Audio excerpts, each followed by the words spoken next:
এটা কে?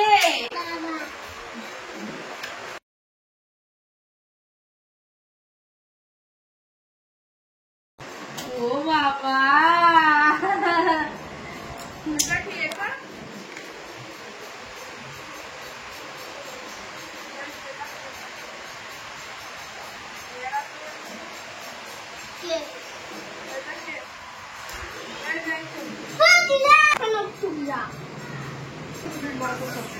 নমস্কার বন্ধুরা, তোমরা সবাই কেমন আছো? আশা করছি তোমরা সবাই খুব ভালো আছো, সুস্থ আছো। কিং মাই লাইফস্টাইলের নতুন একটা ব্লগে তোমাদেরকে ওয়েলকাম জানিয়ে আজকের ব্লগটা শুরু করছি। এটা আজকের ব্লগ না, এটা অনেকদিন আগেরই ব্লগ। আজকে তোমাদের সাথে শেয়ার করছি। মাইকে নিয়ে এখন যাচ্ছি মায়ের মামার বাড়িতে। মাই তো মামার বাড়িতে কিছুতেই যেতেই চাইছিল না, খুব কান্নাকাটি করছিল, বলছিল না মামার বাড়িতে যাব না, মামা নেই সেখানে, মামার বাড়িতে গিয়ে কি করব। তো তারপর অনেক বুঝিয়ে বাজে এখন নিয়ে যাচ্ছি। দেখো মনটা খারাপ, বেশ চুপচাপ বসে রয়েছে। তো দেখো বন্ধুরা, অনেকক্ষণ আগে আমি চলে এসেছি বাড়িতে। আর এটা হলো আমার দাদার ছেলে। মিষ্টি দাদাই কই? কোথায় কোথায় ওইটা? মিষ্টি দাদাই কই? দেখাও মিষ্টি দাদাই কই? মিষ্টি দাদাই কই? পিপি গন্ধ, পিপি গন্ধ। একটু আপা দাও, মিষ্টি দাদাইকে আপা দাও, মিষ্টি দাদাইকে আপা দাও। ও আপা দেবে না, ও মার দেবে। দাও দাও, আপা দাও, আপা দাও, আপা দাও। পিপি গন্ধ, পিপি গন্ধ, পিপি গন্ধ। পিপি বলো, পিপি বলো। পিপি, পিপি কই? পিপি পূজা না, আমার নাম পূজা। ও মাই গড, এটা পূজা পিপি। কুট্টু দাদা যদি জোর করে নিয়ে যায় দাদা, মাই বলে দাও। হ্যাঁ কি হচ্ছে? হ্যাঁ ও ভাঙছে না কি? এই তোমার মাইকে থাকবে।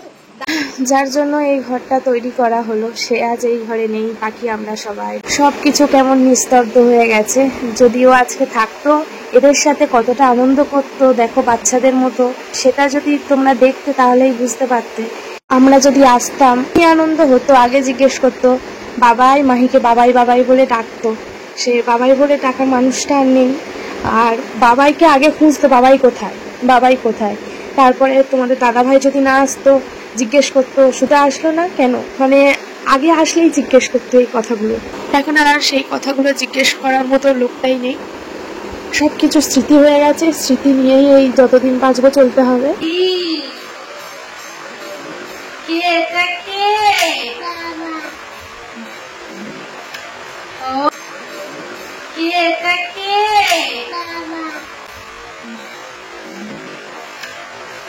এটা কে? এটা কে? মিষ্টি দাদা, মিষ্টি দাদা আপা দাও, আপা দাও। ভাবিনি যে এই বয়সে বা এত তাড়াতাড়ি এই সময়টা আসবে, বা এইভাবেই আমাদের জীবনটা থমকে যাবে। এটা কখনো আমরা ভাবিনি। অনেক স্বপ্ন ছিল, অনেক আশা ছিল, সবকিছু কেমন যেন ওলটপালট হয়ে গেল। একটা ঝড় এসেই সবকিছু উল্টে দিয়ে গেল। যতদিন বাঁচবো এইভাবেই চলতে হবে। কাল দিদির বিয়ে, ভাই নেই, সেই সব কিছু মেনে নিয়ে এইভাবে আমাদেরকে এগিয়ে যেতে হবে। এই সব কিছু আমাদের ভাগ্য। আজ এই রাত পেরালেই কালকে দিদির বিয়ে, কিন্তু ভাই নেই। মানে আমাদের মনটা বুঝতে পারছো, সবকিছু পাশে, মানে মনটা পাশান রেখে সবকিছু এগাতে দেখতে দেখতে অবশেষে সেই দিনটা চলেই আসলো। আশা করি তোমরা বুঝতে পারছো আমি কোন দিনের কথা তোমাদেরকে বলছি। এখন সকালবেলা আমার দিদিমা বোনকে পায়েস খাওয়াচ্ছে, কারণ আমাদের একটা নিয়মের মধ্যে আছে, মামার বাড়ি থেকে পায়েস করে মামিদের খাওয়াতে হয়। তো মামিরা এখন যেহেতু নেই, ওই জন্য দিদিমা খাইয়ে দিচ্ছে। দিদিমা বলতে তোমরা অনেকে নাও বুঝতে পারো, আমার মায়ের মাকে আমরা দিদিমা বলি। আর আমার মাকে দেখো, ওই যে দেখো দূরের বারান্দাতে আমার মা বসে রয়েছে। এর আগে তোমাদেরকে বলেছিলাম আমার বোনের বিয়ের কথা, আর দেখো দেখতে দেখতে সেই বিয়ের দিন চলে এসছে, বিয়েও হয়ে গেছে। তো বেশ কিছুদিন পর আজকের ব্লগ তোমাদের সাথে শেয়ার করছি। দিন আগের ব্লগ আজ আমি তোমাদের সাথে শেয়ার করছি। আর এইদিকে দেখো আমাদের ঠাকুর ঘরের বারান্দাতে বোনের বিয়ের বৃদ্ধির যে অনুষ্ঠানটা হয়, মানে কাজগুলো থাকে, সেইগুলো এখানে মন্দিরের বারান্দাতে হচ্ছে। আর ইনি হলেন আমার ছোট দাদু, আমার বাবার ছোট কাকা। বাড়িতে আজ কত আনন্দের দিন, সবকিছুর মধ্যেও শুধুমাত্র একজন মিসিং। সে যদি আজ এই বাড়িতে থাকতো তাহলে বাড়ির পরিবেশটা আরো সুন্দর লাগতো। জানো তো বন্ধুরা, সবকিছুর মাঝে যেন একটা কোনো জায়গায় ফাঁকাই রয়ে গেল। তো জানি না কোন ভাগ্যে কোন কর্মের ফল আমাদের বইতে হচ্ছে, এবং সারা জীবন বইতে হবে যতদিন বাঁচবো। বেশ কিছুদিন ধরে আমার মনটা একটুও ভালো নেই। বুকের মধ্যে কত কষ্ট চেপে রেখে আজ সবাই এই শুভ কাজে এগোতে হচ্ছে।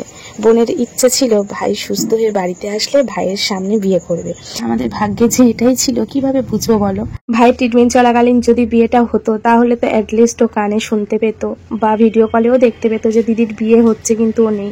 এই কষ্টটা যাতে ও না পায় সেই কারণে কিন্তু বোনের বিয়েটা পিছিয়ে গেছে। আর এখন সেটা মনে হয় যে অ্যাটলিস্ট ও তো শুনে যেতে পারতো বা দেখে যেতে পারতো। আমরা আনন্দ করবো কি করে বলো? সবার মাঝে যে ও নেই, আমাদের বুকটা ফাঁকা। হয়তো উপর থেকে দেখতে আমাদেরকে ওরকম লাগছে, বোনের যে কত কষ্ট, কিন্তু মা যে কষ্ট বুকে পাথর চাপা রেখে মা বোনকে বলেছিল আজকের দিনে কিন্তু কেউ কান্নাকাটি করবি না, এইটুকুই শুধু মা আমাদেরকে বলেছিল। আর মায়ের সামনে সত্যি কথা বলতে সেই জিনিসটা বুঝতে দিইনি। জানি আমাদের এত কষ্ট হলে তাহলে মায়ের কতটা কষ্ট হতে পারে। বিয়েটা কিন্তু ভালোভাবেই হয়েছে, কিন্তু দেখো মনে আনন্দ না থাকলে বিয়ে যতই তুমি কি বলবো রাজ সিংহাসনে বসিয়ে যতই তুমি ঠিক করো না কেন, কিচ্ছু হবে না। মানে সেই আনন্দটা বা সেই ফিলটা বুঝতেই পারবে না যে এত সুন্দরভাবে এত ভালোভাবে বিয়েটা হচ্ছে। তো সেরকম ব্যাপার আমাদের মধ্যেও, ভালোভাবে বিয়েটা হলেও কি হবে, আমাদের মনে আনন্দ নেই। আমার দিদিমা, মাসির মেয়েরা সবাই কিন্তু বলেছিল মন্দিরে গিয়ে বিয়েটা দেওয়ার জন্য, কিন্তু মা বাড়িতে নেই, ভাই অসুস্থ, এইভাবে কি কেউ বিয়ে করে? আশেপাশের সবাই কি বলবে?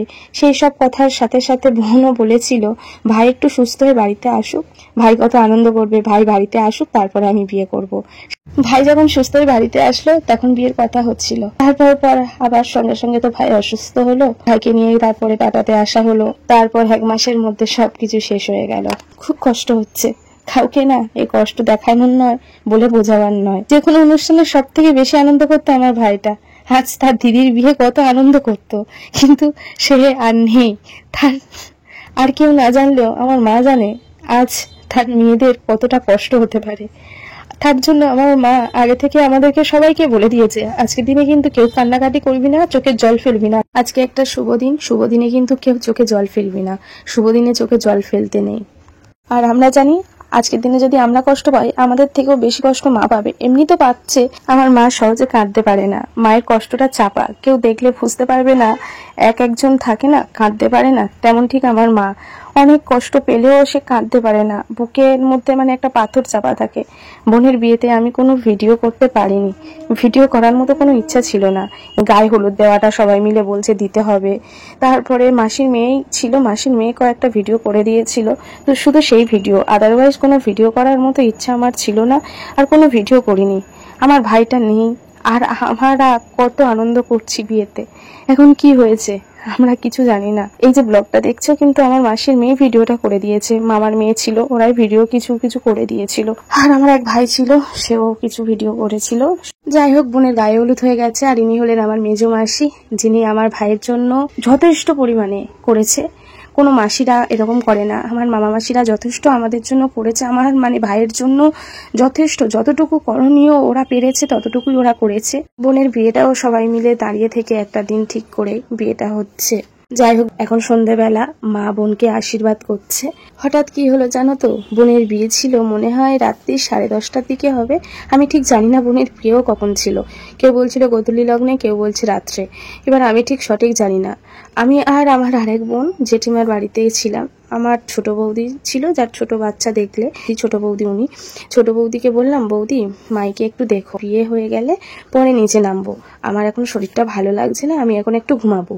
বৌদি বললো কেন এখন ঘুমাবে, এখন বর চলে আসবে, বিয়ে হবে, তুমি নিচে নামবে না, রেডি হয়ে আসো, তুমি তো দিদি। আমি বললাম হ্যাঁ বৌদি যাবো, আমার শরীরটা ভালো লাগছে না, তুমি মাইকে দেখো।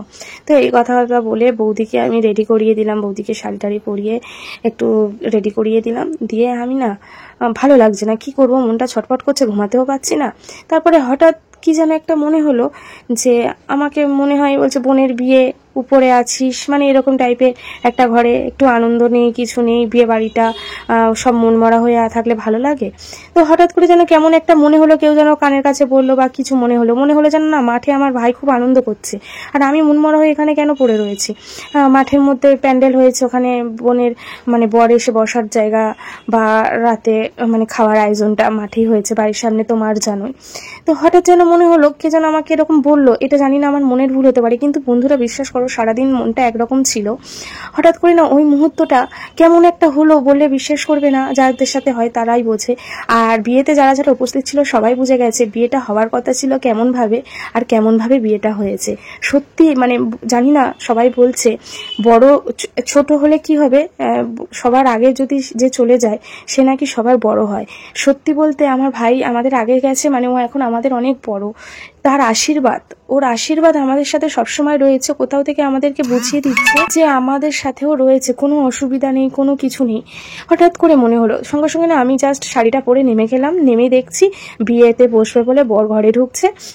তো সঙ্গে সঙ্গে নামলাম, সঙ্গে সঙ্গে মাইন্ডটা চেঞ্জ হয়ে গেল। মনে হচ্ছে আমার ভাই এখানে আনন্দ করছে, খুব আনন্দ করছে, কেন মন মরা হয়ে থাকবো এইটুকু টাইমে। মানে বিয়ের আগের মুহূর্তে না, বিশ্বাস করো বন্ধুরা, এই ঘটনাটা কাকে বলবো, মানে কে বিশ্বাস করবে। ওইটুকু টাইমে সারাদিন মন মরা হয়ে পড়েছিলাম, ওইটুকু টাইমে হঠাৎ করে মনে কি হলো নিজেই বুঝতে পারলাম না।